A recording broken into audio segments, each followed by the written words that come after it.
Jackson County recently held a workshop on the integration of non-lethal predation tools and methods into county wolf management strategies. For those of you who couldn't make it, here's an overview, or watch the entire workshop at jacksoncounty.org.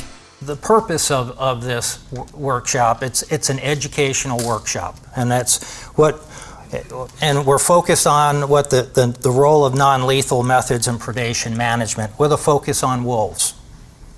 Now, I know as soon as I mention wolves, you know, that there's a lot of opinions, a lot of strong feelings either way about wolves, and I just want to direct people to say that we're not here to discuss whether wolves belong on the landscape. This is a workshop on dealing with the realities of wolves on the landscape, because that decision of whether wolves are going to be on landscape, that's already been made by the state of Oregon, and it's already played out and continues to play out as far as how they should be managed and what have you. But non-lethal is certainly a component of the state's plan to manage wolves, and that's what we're going to focus on today.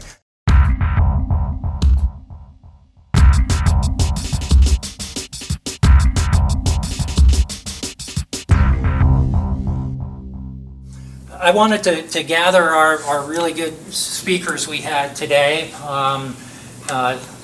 You had opportunities to talk during right after or during their talk, but you know, some of the conversations with each other in the crowd, or some of your thoughts post their respective talk might have come up, and so this would be a good time for you to direct some questions to the panel, and you know, either be very specific. If it's a general question, we'll try and figure out who might be most appropriate to address the question. But it's been a lot of information shared, and this is an opportunity to clarify some stuff or get to something that we didn't touch on for you.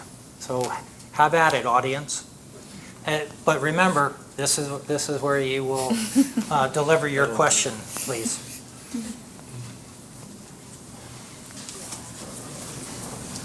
I have a pretty narrow question, but has anyone really tried or frequently do range riding at night? I've often wondered. I mean, you could ride around with a headlamp and a fox light on the back of your horse or your ATV or something, like you're out there when more predators are out there, and I'm just wondering if that's been something that's been explored.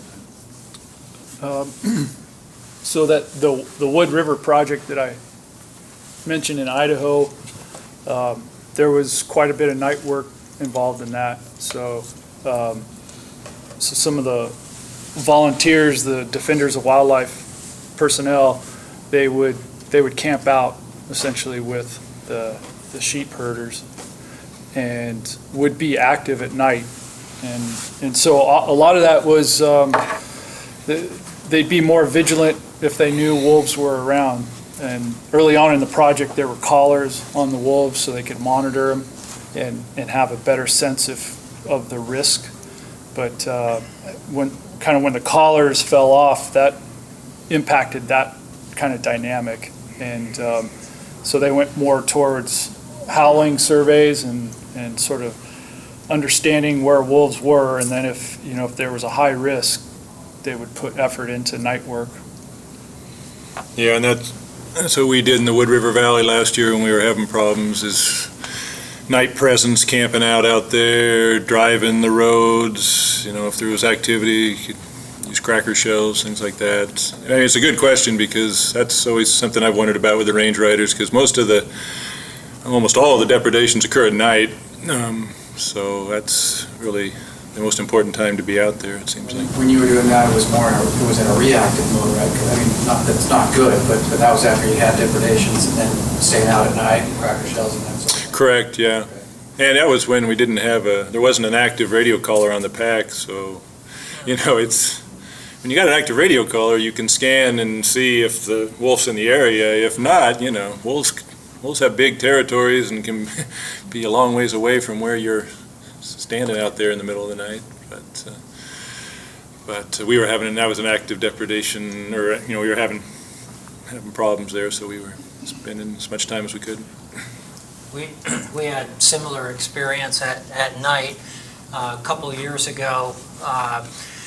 In Umatilla County, there was a band of sheep on Forest Service allotment that had sustained some depredation, and our specialists assigned to Umatilla County, large county, focused about a minimum of 250 hours of his time in about a month's time to try and keep those wolves out of trouble until maybe the sheep could get off of the allotment.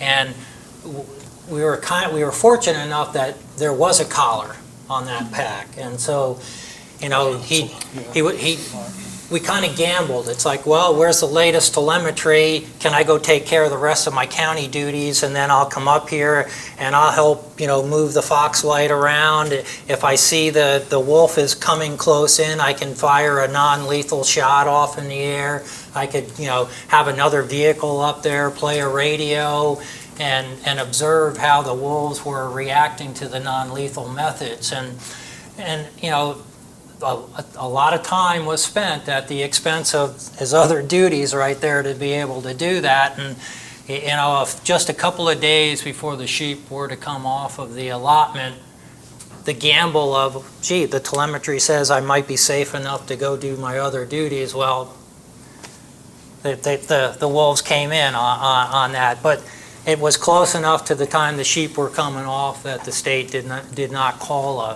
for a lethal removal of those wolves. And you know, that pack continues today to occupy that area, and I think it's an area where there's some trouble going on again. But very labor intensive, and you know, it's a matter of having resources, whether it's volunteers that are able to get up there and muster that increased human presence or not. But yeah, nighttime is when you really need to have the defenses up. Just add one more thing. When I was involved in both the Range Rider projects in the Tom Miner Basin and in the Centennial Valley in Montana, during the first year or two of those projects, there was a lot of discussion about whether they wanted to try range riding at night, because that seemed to be when the problems were happening, and there was some riding at night in those early years. But what the riders eventually found after a year or two was that when they were able to actually settle the herds down as a bunch together in a place in the late evening, that they could then leave and come back the next morning and the cattle would still be in the same place, and sometimes they'd even see wolf or bear tracks near, or even sometimes going through the herds. But when they were calm and in a bunch like that, it seemed to not be an issue. And so they've gotten to a point now in those two projects where they don't even, I don't think, even talk about riding at night, because there doesn't seem to be any need to, because they're able to work with the cattle that way. Okay, we have volunteers are going to do this, and other people are riding horses and stuff at night or daytime. What kind of insurance do they have to have? Or is that going to be provided for them? Because if anybody's getting hurt and riding for somebody else, are they covered? That's something to think about. That's a good question.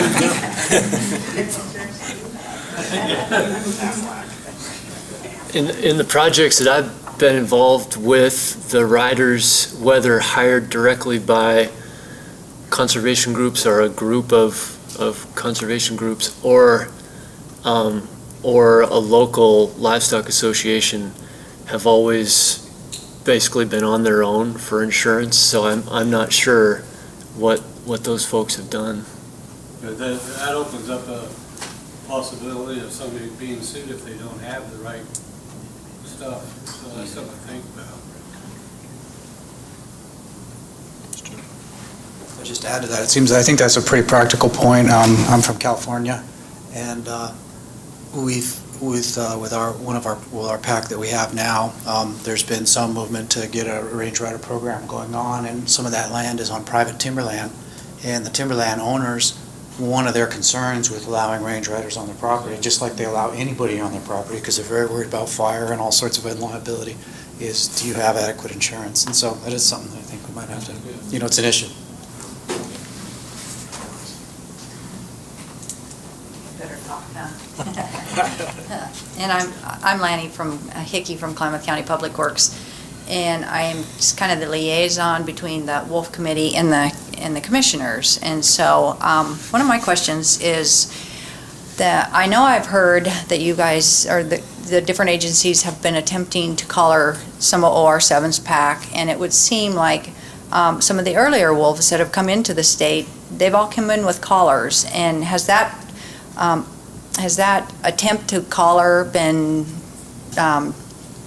pulled back a little bit because of funding, or is it that hard to catch the wolves? Or, I mean, I know it's difficult, but I guess I get to take this one.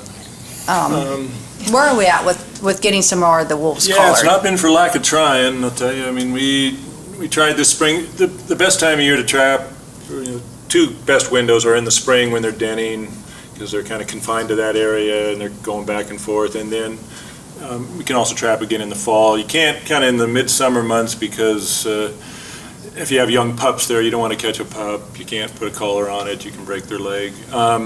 We tried a lot this spring. We even had Carter Niemeyer from ODFW contracted with Carter Niemeyer, who's caught a lot of wolves in Idaho, and he came over and wasn't successful.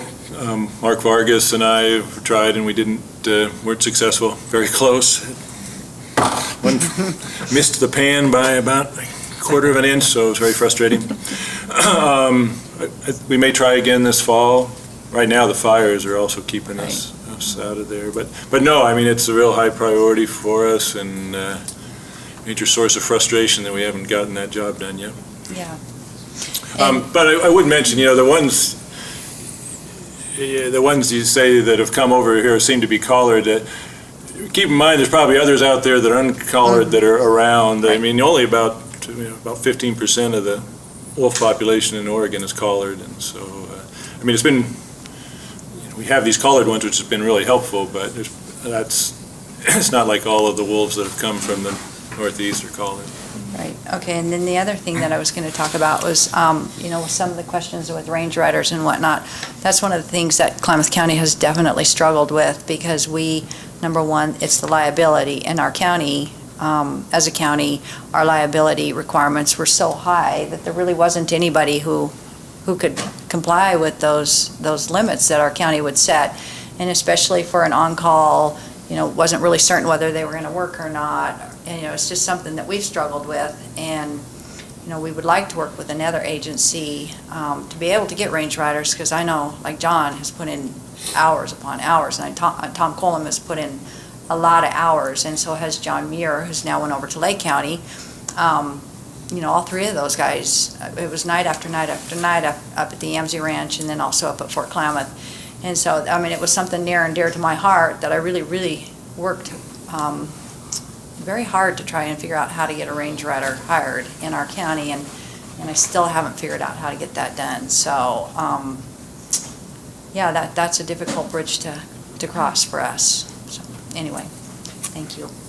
I can say a couple of things along those lines. It's a little bit different, but for instance, guard dogs are a liability to some extent, and a lot of people have the same issues with how do you, because people's either their homeowners insurance don't cover it or their pet insurance don't cover them because they're considered a separate entity. And so, for instance, in that case, the American sheep industry started offering working dog insurance, so you can use it for herding dogs or guard dogs. You have to be a member of the sheep industry, but anybody can join. It doesn't matter if you're going to use the dogs with cows or sheep. That was just because of the way nationwide insurance is offered versus state insurance. But so it might be something like that, like working with a larger parent organization like a cattlemen's association or the sheep industry, where they could offer an insurance. Or alternatively, it sounds like something that Montana might be doing, where the person is being hired through your wildlife services, where there is already some insurance coverage offered. And so funding, having a county fund a term position or something might be a way to be creative. And, we continue to look at those options. I mean, those are certainly things that we've looked at and we'll continue to look at. And you are right about the dogs, that's something that we've also looked at. We've been talking with an individual from Montana, and he was very interested in bringing dogs down on kind of a lease basis and then coming back and getting them at the end of the summer for the Fort Klamath cattle producers. But again, these things just take time and coordination, and so hopefully, as the wolves grow and the numbers increase, some of these things will become very viable, and I think we'll get there. So anyway, thank you.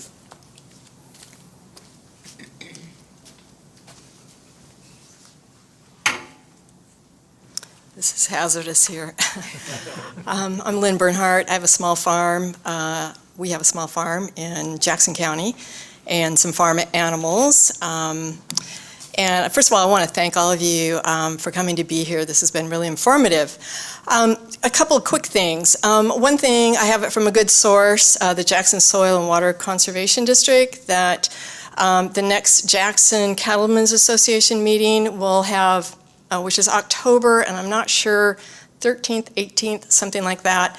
Karen Vardaman of the California Wolf Center will be talking there, and she will be addressing the Range Rider program that is working in Northern California and now in Southern Oregon. So it's a really good opportunity to get some questions answered. The Wolf Center is very hands-on, very collaborative. It's a great model between conservation organizations and producers. So and encourage everybody to attend that.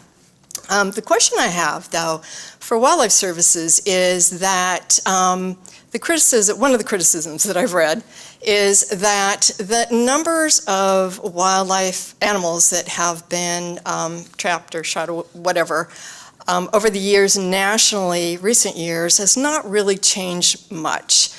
If anything, some reports say they've increased. This is from the USDA's information. So the criticism is there's not, I guess I'm asking the question, how is the information that the non-lethal predator control program at USDA, how is that getting to the service agents on the ground that have been trained in the lethal methods? How is that, it doesn't appear, so I've read, that information is getting to these folks, that training is getting to the folks on the ground to help promote the non-lethal method. So I'm wondering if Wildlife Services has a plan for making that happen. I see one good thing is that you have some of your field agents already here, so that's a start, but I'm just curious, what kind of a program do you have to train your field agents? Okay, I'll start, and I'm sure you guys will have more to add. And I'll just start because I am the project leader for the Predator Project. So I'm probably one of the major point of contacts for our state directors. So we have a couple of things in place. First of all, it's not perfect, the system. Every time I come to a new state, I meet new specialists. There's just a lot more people working for Wildlife Services than any one of us can get to know, right? So there's always room for improvement, and we're always willing to listen to the ways that we could improve. But there are a couple things. One thing is that the specialists help us with our research. And so that's obviously the most direct way, because if I'm working with them on a research study, they know what's happening before I even analyze the data, right? And so those techniques are already being employed. So that's always nice. And then they talk amongst themselves and other ones pick it up. A second way that we do it, if they're not directly involved, is that we have an internal newsletter that goes out. So we have a legislative and public affairs person. There's a few of them within USDA, and they help us basically take our science and put it into, terms that anyone in the public can understand. But there's a document that actually goes out internally to all of the state directors and specialists. And for instance, when our flattery study came out, I got 5 calls that day from different state directors saying, well, where do we get this from? And how do we get these new designs now in it? And so a lot of times it's getting, again, I can't call all 50 state directors, but every time something new comes out, but they will hear about it through these kind of internal emails that get sent out. And some of it is them coming to us with things that they're working on already, and then us seeing if it needs actual scientific research or if it's just something that they should be disseminating amongst themselves because it seems to be working, and they don't care if the science, shows it or not, but sometimes they come to us and we'll start doing some sort of research on it. So there's kind of different methods where we're sending stuff out or they're sending stuff to us. A lot of it's just talking amongst ourselves or themselves. And then there was one other that I just blanked on the other way that we seem to do it. Well, these things, like you're saying, having people here, I think this is like the 25th time I've gone to one of these workshops in various states. And so in every state we do it in, most of the specialists from at least that region of the state, if not the entire state, show up. And then they hear that information directly and tell the rest too. But I'm sure there's more methods. I'm just not thinking of them all right now. I'll just follow through on that. So they're attending a workshop, but is there hands-on training for these folks to make this happen? And given what you're saying, do you expect the numbers to go down in terms of target and non-target species killed? So I can't answer that directly because what we do is the science. We're not the ones making the policy decisions for wildlife services. So we give them the science and then people higher up, that make those sorts of decisions. But yeah, I mean, actually the states all have their own state meetings. And a lot of times that's, like I've been to the state meetings, and a lot of times it's actually other specialists saying, hey, I developed this way that when we're trapping to translocate bears, it reduces their risk of injury. And they train people in their state or the neighboring, they travel to the other state meetings and train them. So I've seen things like that. So a lot of it is just actually direct communication. It's slow. But transmission of information and changing people's daily habits is always slow.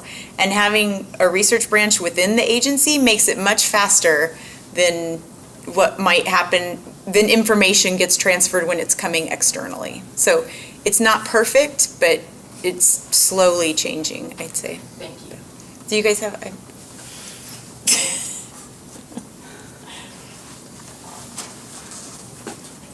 I can add to that a little bit. Yeah. Well, one specific thing that addresses your question that there's been talk about is getting some training going at Mississippi State, and I don't know all the details, so I'm going to be pretty vague. But you're right. There's an emphasis in hiring people that kind of have on-the-ground knowledge. They may be good trappers, so expecting them to be good at putting up flattery or something along those lines is, requires maybe some additional training. So there is discussion of that and having some kind of formal aspect of that at a university. But, all I know is that there's been talk about it. I don't know how serious that is. Say something.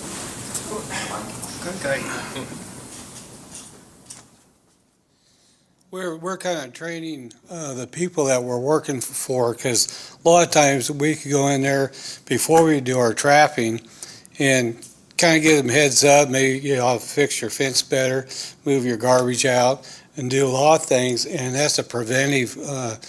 We're helping them help themselves. They don't like it sometimes, but we got to tell them, if you clean your mess up, maybe these wild animals won't come in. Quit feeding your house cats. And then we give them pamphlets and all kinds of stuff before we actually go out there and address the problem. And if they start doing that and you start educating the people you're working for, then the process of taking animals out is lessened. And that's one of our biggest things right now is teaching them what they should do and not to do. And it helps them help themselves. And that's one of the biggest pushes that we have.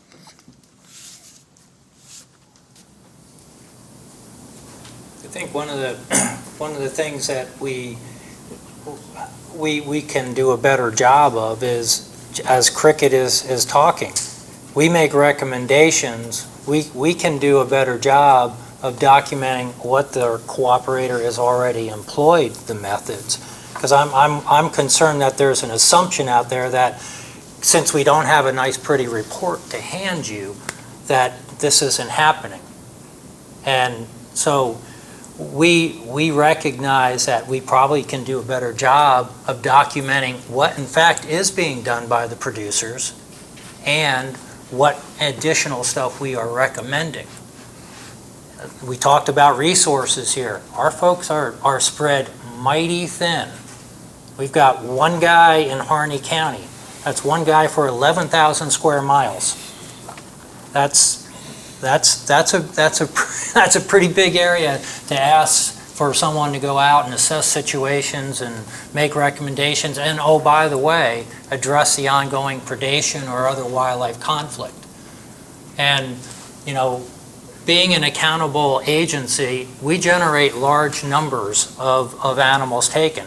If you look at the percentages that are starlings and invasive species, animals that either are exotic, invasive, and not native species in general, that's a huge part of our overall numbers that people like to roll up numbers there and use as you know, alarming figures, if you will. And I know in our state right here, our non-target take is less than 1%. So we're out there working with the producers, identifying the damage, targeting the specific animals as best we can, and passing on this information.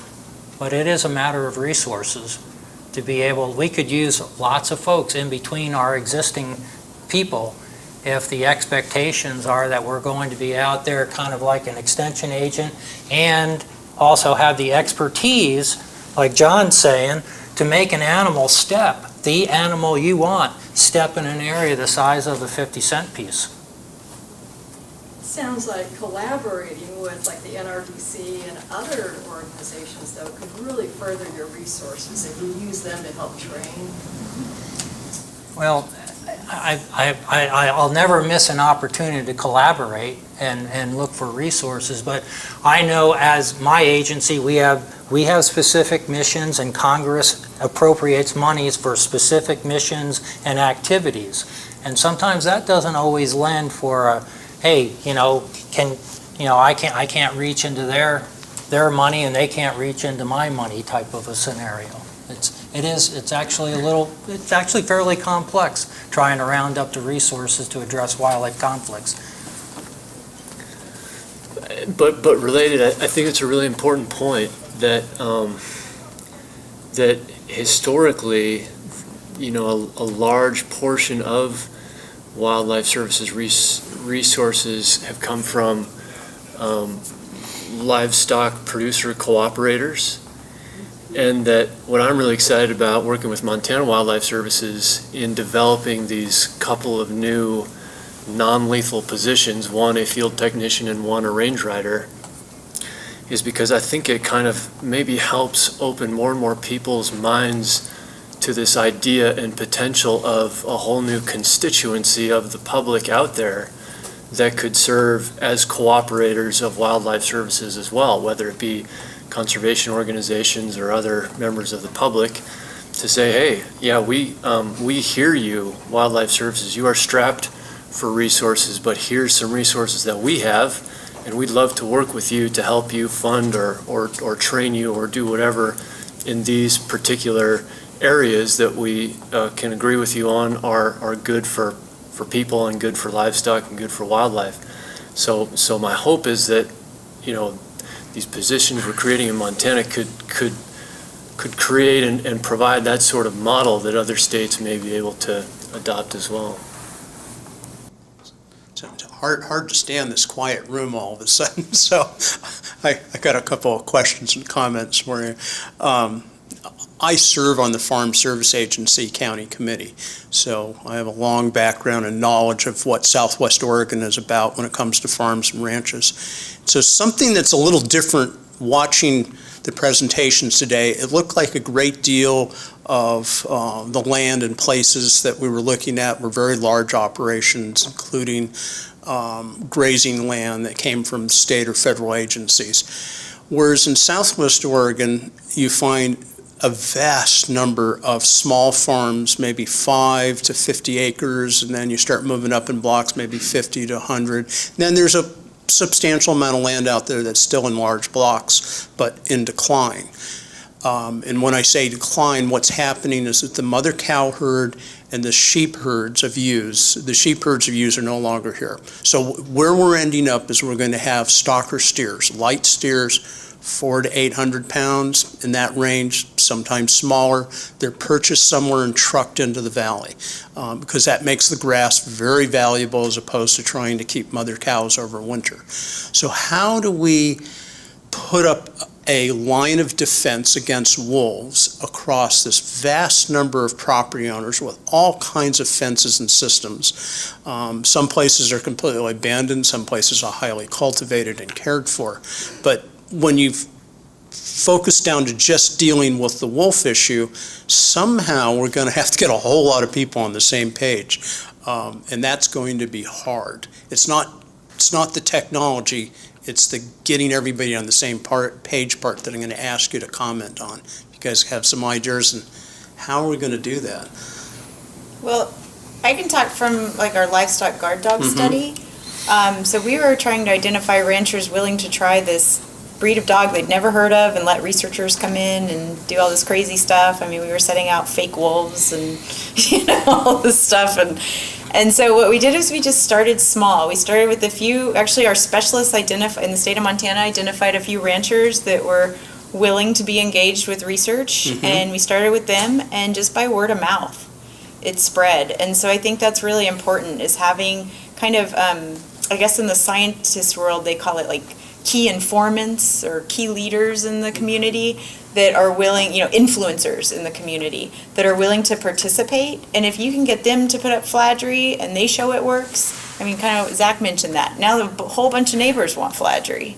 And so you just, it's kind of spreads terrible timing, but like a wildfire. So, but I don't know if you guys have. No, I totally agree. It's a grassroots thing that I don't have a good answer for you, but the way I operate is to find someone in operations that wants to work with me that does non-lethal stuff, and they find a rancher that wants to work with them, and you get that little spark going, and if it's successful, it's not anything I say that's important, it's what that person on the land is dealing with says. So, and I think, in terms of your worry about this, like, we got to get everybody going on the same way. Boy, that's a huge task, and there's a lot that goes into it. And part of it is, first of all, I mean, these predators aren't necessarily the end of the world. They do add a lot of challenges, but they're not going to be everywhere, and they're not going to cause problems for everyone. And so I think that's a good perspective to hold.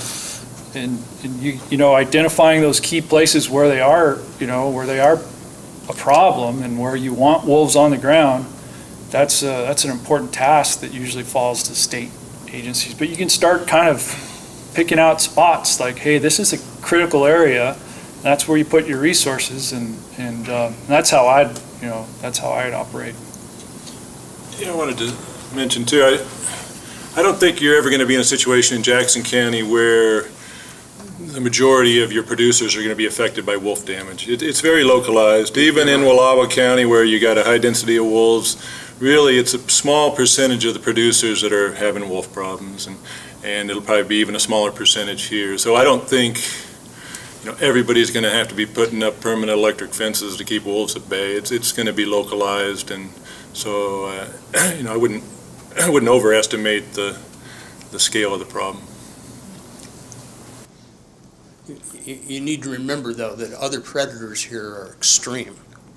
Damage from coyotes and lions is a real issue in Jackson County. That's primarily why most of the sheep industry is gone. You just couldn't live with the predators. So it's not going to be just putting up a fence for a wolf. It's going to be putting up a fence to keep a range of predators out and to keep that new industry of just running stock or steers. They're a very different animal, require very different fencing from mother cows or from ewes. So, I'm just thinking through these questions that the bigger community out there is asking people like me. I mean, just how are we going to do this? And in Jackson County, the wolf issue is out there on the ground is a very big issue. People are really questioning the process and the outcome. So, and I appreciate you guys really. I can tell everyone sitting here has really thought and worked hard at this, and I appreciate that work because it is very difficult. I think if there's going to be movement, it's going to be from folks doing the work on the ground. And how you encourage or help them is it's a valid question for us. But I think a lot of what happens is, as we move forward with this society saying we want predators, all these predators on the landscape, how to have people making a living. I think a lot of the developments are going to be from the ranchers and producers on the ground that figure that out. It's not easy. No. Thanks, you guys. I appreciate it.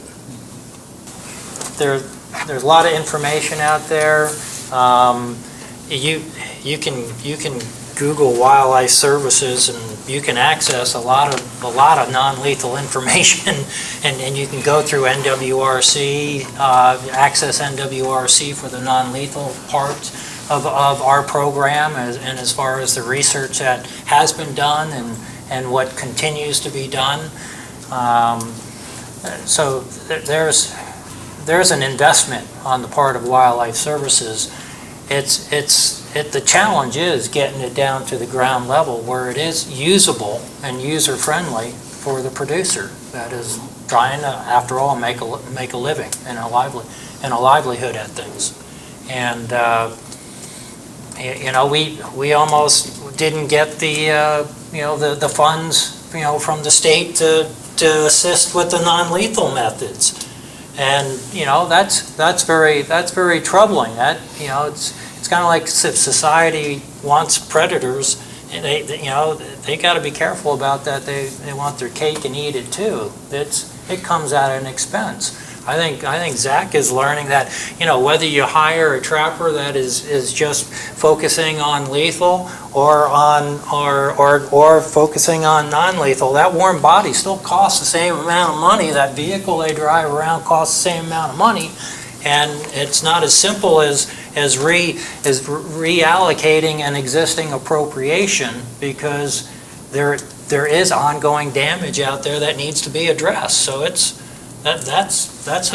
a serious crossroads, and it just doesn't happen by snapping fingers and saying, well, we're going to use this. We've been using money this way, and now we're going to put it over there, because that's not going to fix that's not going to be a holistic solution for the problem.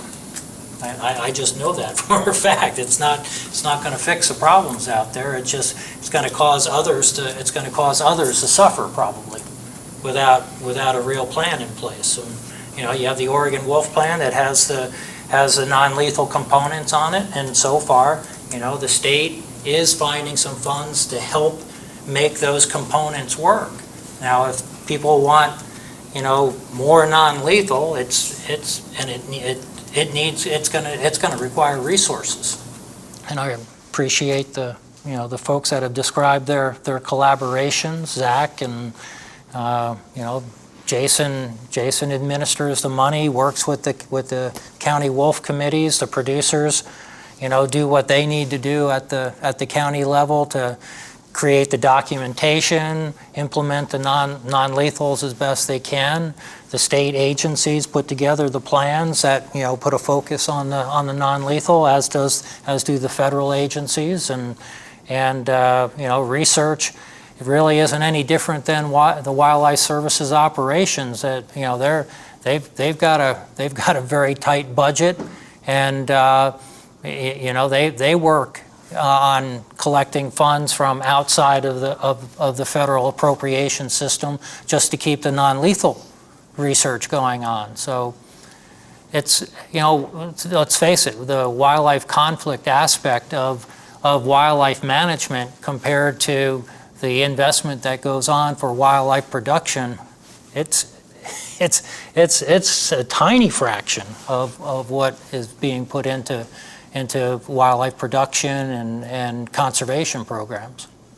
If I might, I'd like to extend my great gratitude to the county for being a host and a co-organizer of this workshop, and really for our speakers to come from so far and wide and come in and share their expertise and their thoughts and respond to questions and stuff. I think outstanding work, panel, and I applaud you.